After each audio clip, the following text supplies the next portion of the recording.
नाम का एक बहुत पुराना गांव था। उस गांव की सीमा पर एक बहुत पुराना बरगद का पेड़ था।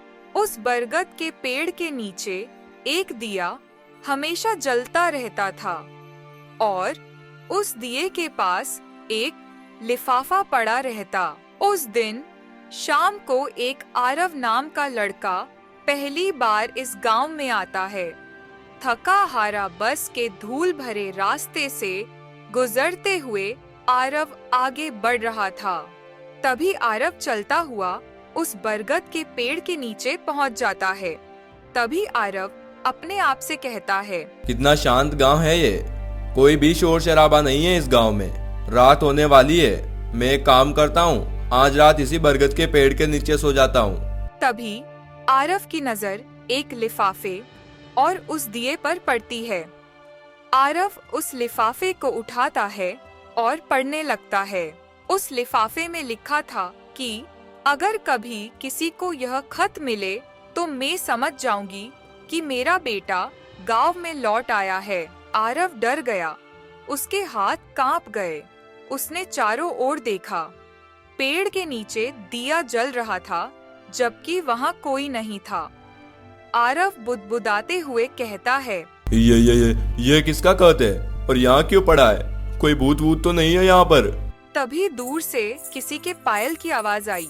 आरव डर के मारे वहीं बेहोश होकर जमीन पर गिर गया। अगली सुबह आरव गांव के मुख्य बाजार में चला जाता है। तभी आरव को एक बूढ़े चाचा दुकान के बाहर खड़े दिखे। आरव उनके पास जाता है और उनसे कहता है, अरे चाचा, मैंने देखा कि उस बरगद के पेड़ के नीचे दिया जल रहा था। उस बरगद के नीचे कौन दिया जलाता है? वो सरस्वती देवी है बेटा, अपने बेटे विनय के याद में जलाती है वो दिया। विनय सालों पहले शहर गया था पढ़ने के लिए, लेकिन कभी नहीं लौटा फिर से। कभी नहीं लौटा मतलब? ट्रेन हादसे में नाम आया था उसका, लेकिन उसका शव नहीं मिला। सरस्वती देवी आज तक मानती है कि वो जिंदा है और वो गांव में फिर से लौटेगा। क्या मैं सरस्वती देवी से मिल सकता हूँ? हाँ, तुम मिल सकते हो बेटा, यहाँ पास में ही उनका घर है। आरव सरस्वती देवी से मिलने के लिए उनके घर की तरफ चला जाता है। आरव सरस्वती देवी के घर में पहुंच जाता है। सरस्वती देवी अपने बेटे विनय की याद में बैठी थी। तभी आरव सरस्वती देवी से कहता है, माँ जी, क्या आप सरस्वती देवी हो? हाँ बेटा, मैं ही हूँ सरस्वती देवी, लेकिन तुम कौन हो बेटा? मैं आरव हूँ माँ जी, शहर से पहली बार इस गांव में आया हूँ। बरगद के पेड़ के नीचे आपका ये खत मिला तो आपको देने आ गया। सरस्वती देवी पल भर को रुक गई। उसकी आंखें खुशी के आंसुओं से भर गईं। खत? मेरा बेटा लौटेगा। मैंने कहा था मेरा बेटा लौटेगा। वो मेरा ही खत है बेटा। मैंने मेरे बेटे के लिए रखा था उस बरगद के नीचे। तेरे को ये खत मिला, इसका मतलब तू मेरा बेटा है ना? तू मेरा विनय है बेटा? नहीं माँ जी, मेरा नाम आरव है, मैं आपका बेटा नहीं हूँ। मुझे ये खत मिला तो बस मैं आपको देने आ गया। ये बात सुनकर सरस्वती देवी बहुत निराश हो जाती है और आरव से कहती है, माफ करना बेटा, मुझे लगा मेरा विनय है। हर दिन उम्मीद करती हूँ कि मेरा बेटा विनय लौटेगा, लेकिन आज तक नहीं लौटा।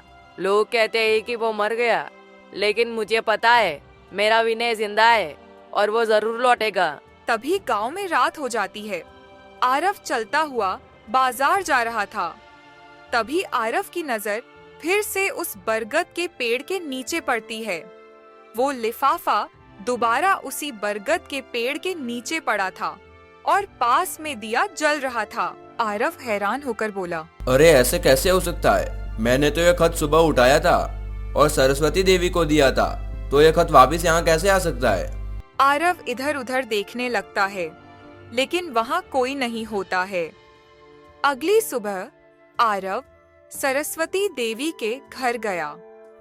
सरस्वती देवी बिस्तर पर बैठकर अपने बेटे को याद कर रही थी। आरव सरस्वती देवी के पास पहुंचकर उनसे कहता है, माँ जी, मैंने आपको जो खत दिया था वो खत फिर से उस बरगद के पेड़ के नीचे पड़ा था और वो दिया भी जल रहा था। क्या आपने ही वो खत फिर से उस पेड़ के नीचे रखा? हाँ बेटा, वो खत फिर से मैंने ही रखा था उस पेड़ के नीचे। बेटा, जब तक मेरा बेटा विनय शहर से नहीं लौटेगा तब तक मैं हर रोज वो खत उस पेड़ के नीचे रखूंगी और वो दिया जलाऊंगी। क्या पता मेरा बेटा वो खत पढ़कर मेरे पास आ जाए। माँ जी, असल में क्या हुआ था आपके बेटे के साथ? आपका बेटा कहाँ गया और उसके साथ क्या हुआ? आप मुझे पूरी कहानी बताइए। मैं आपकी मदद करूंगा आपके बेटे को ढूंढने में। मेरा बेटा विनय आज से 30 साल पहले शहर गया था पढ़ने के लिए। उसने मुझसे कहा था कि माँ, मैं शहर जाकर बहुत बड़ा आदमी बनूंगा और सारी तकलीफें दूर कर दूंगा। 20 साल का था और शहर गया था वो, लेकिन आज 30 साल हो गए, आज तक नहीं लौटा। लोग कहते हैं कि वो ट्रेन एक्सीडेंट में मर गया, लेकिन मुझे अंदर से ऐसा एहसास होता है कि वो जिंदा है और वो अपने माँ से मिलने के लिए जरूर आएगा गाँव। इसीलिए मैं बरगद के पेड़ के नीचे रोज खत रखती हूँ, क्योंकि वो बचपन में रोज उस बरगद के पेड़ के नीचे खेलता था। उस बरगद के पेड़ के नीचे जाती हूँ तो मेरा मन हल्का हो जाता है। माँ जी, वो कैसा दिखता था? वो रही उसकी तस्वीर उस दीवार पर, जब वो 20 साल का था तब की है वो तस्वीर। आरव उस तस्वीर को देखकर सरस्वती देवी से कहता है, तो माँ जी, आपको क्या लगता है विनय लौटेगा फिर से गांव में? नहीं बेटा, अब मैं मानती हूँ कि मेरा विनय लौट आया है, लेकिन किसी और रूप में। किसी और रूप में? इसका क्या मतलब है माँ जी? बेटा आरव, कल जब तुम आए थे मेरे घर तो तुम्हारी आवाज, तुम्हारी चाल, सब कुछ वैसी ही थी जैसे मेरे विनय की थी। और जब तुमने मुझे माँ कहा तो मुझे लगा जैसे मेरी सुनी चौकर फिर से बोल उठी। आरव चुप हो गया। उसका दिल तेज धड़कने लगा। वो तो बस एक अजनबी था, पर क्यों उसे भी लगा कि यह औरत उसे जानती है।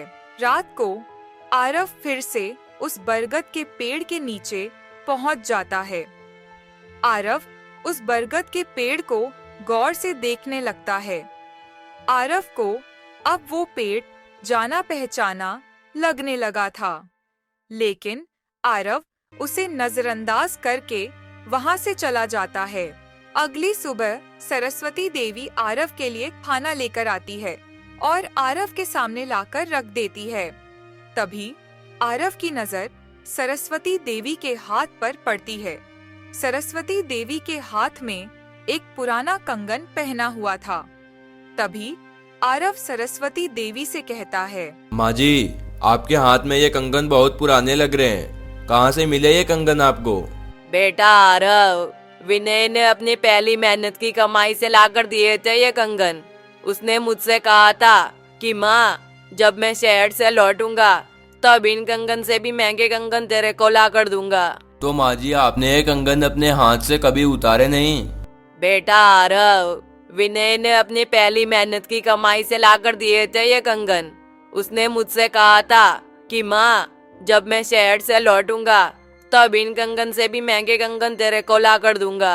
आरव उन कंगन को देखकर गहरी सोच में डूब गया। अगली सुबह आरव फिर से खाने के इंतजार में बैठा था। तभी सरस्वती देवी धीरे धीरे उसकी ओर आई। हाथ में थाली थी जिसमें 2 सूखी रोटियां और दाल थीं। सरस्वती देवी आरव के सामने खाना रख देती है और प्यार से आरव से कहती है, ले बेटा, खा ले खाना, आज तेरे लिए खास दाल रोटी बनाई है। तभी आरव सरस्वती देवी से हिचकिचाते हुआ कहता है, माँ जी, अगर आप बुरा ना माने तो क्या मैं आपसे एक सवाल पूछ सकता हूँ? हाँ बेटा, पूछ, माँ से क्या छुपाना। वो माँ जी, वो विनय कैसा था? मतलब उसका स्वभाव, उसकी बातें। विनय बहुत हंसमुख था बेटा, पर मन से थोड़ा अलग सा था। हर काम में माँ की मदद करता था, लेकिन कभी कभी बिना बताए कहीं चला जाता और कहता था, माँ मैं कुछ बड़ा करूँगा। आरव ने सिर झुका दिया। उसके मन में अजीब सी हलचल थी, जैसे कोई पुरानी याद उसके सीने के भीतर हीलने लगी हो। तभी गांव में रात हो जाती है। रात के सन्नाटे में आरव को नींद नहीं आई। उसने घर की पुरानी अलमारी खोली। अंदर पुराने कपड़े, कुछ सिक्के और एक लकड़ी का छोटा बक्सा रखा था। आरव ने उस बक्से को अपने चारपाई पर रख दिया। उस बक्से में एक तस्वीर थी। तस्वीर देखकर आरव हैरान हो गया। उस तस्वीर में सरस्वती देवी थी और उसके साथ में विनय था। तभी आरव को वो तस्वीर जानी पहचानी लगने लगती है। तभी आरव बरगद के पेड़ के पास गया। बरगद के नीचे दिया जल रहा था, पर इस बार पेड़ के नीचे कुछ और भी था। एक पुरानी कमीज भी बरगद के पेड़ के नीचे पड़ी हुई थी। तभी आरव डरता हुआ कहता है, ये कमीज किसकी है और यहाँ क्या कर रही है? तभी सरस्वती देवी अचानक से पीछे से आरव से कहती है, बेटा, ये कमीज किसी और की नहीं बल्कि विनय की है। अचानक से पीछे सरस्वती देवी को देखकर आरव हैरान हो जाता है और आरव सरस्वती देवी से हैरान होकर कहता है, माँ जी, आप यहाँ? हाँ बेटा, हर रात यहाँ आती हूँ और ये कमीज भी मैंने ही रखी है यहाँ। ये विनय के जीवन की आखिरी निशानी है, लेकिन अब इसकी कोई जरूरत नहीं क्योंकि विनय लौट आया है। वो मेरे आसपास ही है, लेकिन मैं उसे पहचान नहीं पा रही हूँ। आरव चुप हो गया। आरव को लगा जैसे सरस्वती देवी उसके बारे में ही बात कर रही हो। अगली सुबह को आरव ने गांव छोड़ने का मन बनाया, क्योंकि आरव को अब उस गांव में कुछ सही नहीं लग रहा था। पर जाने से पहले वह सरस्वती देवी के पास गया। तभी आरव सरस्वती देवी से धीरे से कहता है, माँ जी, अब मैं फिर से शहर लौट रहा हूँ। शहर? अब जब मेरा बेटा लौट आया है तो मुझे फिर से अकेला छोड़ जाएगा? माँ जी, मैंने आपको कितनी बार कहा, मैं आपका बेटा नहीं हूँ। मेरा नाम विनय नहीं, आरव है। नाम मायने नहीं रखता बेटा, रिश्ता दिल से होता है, नाम से नहीं। मुझे पता है अभी तुझे कुछ याद नहीं आ रहा, लेकिन मुझे पूरा यकीन है एक दिन तुम्हें सब कुछ याद आ जाएगा और तुम फिर से इसी घर में लौटोगे। आरव चुप रहा। उसकी आंखों से आंसू बहने लगे, लेकिन आरव अपनी आंखों में आंसू लेकर वहां से चला जाता है। आरव उस बरगद के पेड़ के पास से गुजर रहा था। तभी तेजी से वहां हवा चलती है और वो बरगद के पेड़ के नीचे पड़ा हुआ दिया बुझ जाता है। तभी आरव उस दिए को देखकर हैरान हो जाता है। तभी आरव को धीरे धीरे सब याद आने लगता है। आरव को याद आता है कि वो आरव नहीं बल्कि वो ही विनय है, और उसके साथ जो ट्रेन हादसा हुआ था उसमें विनय की मौत नहीं हुई थी, बल्कि उसके सिर पर चोट लगने की वजह से उसकी याददाश्त चली जाती है। इसीलिए वो अपनी माँ सरस्वती देवी को पहचान नहीं पाता है। आरव को सब बचपन की यादें याद आ जाती है। तभी आरव भागता हुआ सरस्वती देवी के घर की तरफ चला जाता है।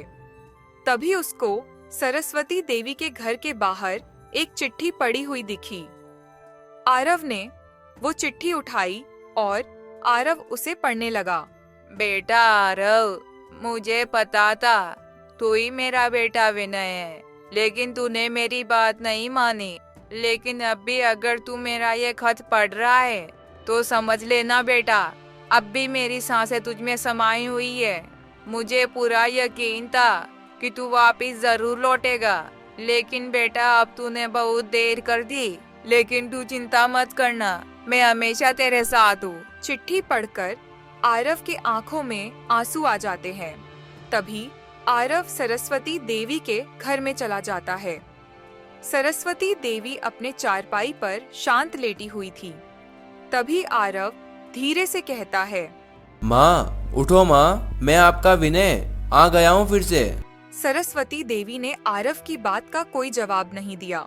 माँ मुझे माफ कर दो, मैंने आपकी बात नहीं मानी और मैं यहाँ से चला गया। सच बताओ तो मैं आपको पहचान नहीं पाया था, लेकिन अब मुझे सब कुछ याद आ गया है। मुझे पता चल गया है कि तुम ही मेरी माँ हो। माँ अब उठो, बहुत हो गई है नाराजगी। आरव के इतना बोलने पर भी सरस्वती देवी का कोई जवाब नहीं आया। तभी आरव ने सरस्वती देवी की सांसें चेक की। उनकी सांसें नहीं चल रही थीं।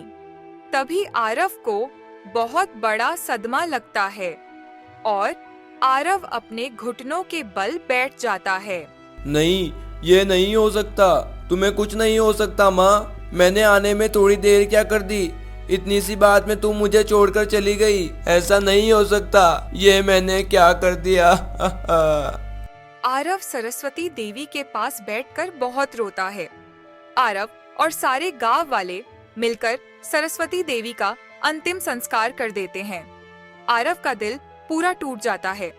उसे बहुत अफसोस हुआ कि वो अपने माँ के पास होते हुए भी अपनी माँ को पहचान नहीं पाया। सरस्वती देवी के जाने के बाद वो बरगद के पेड़ के नीचे का दिया हमेशा के लिए बुझ जाता है।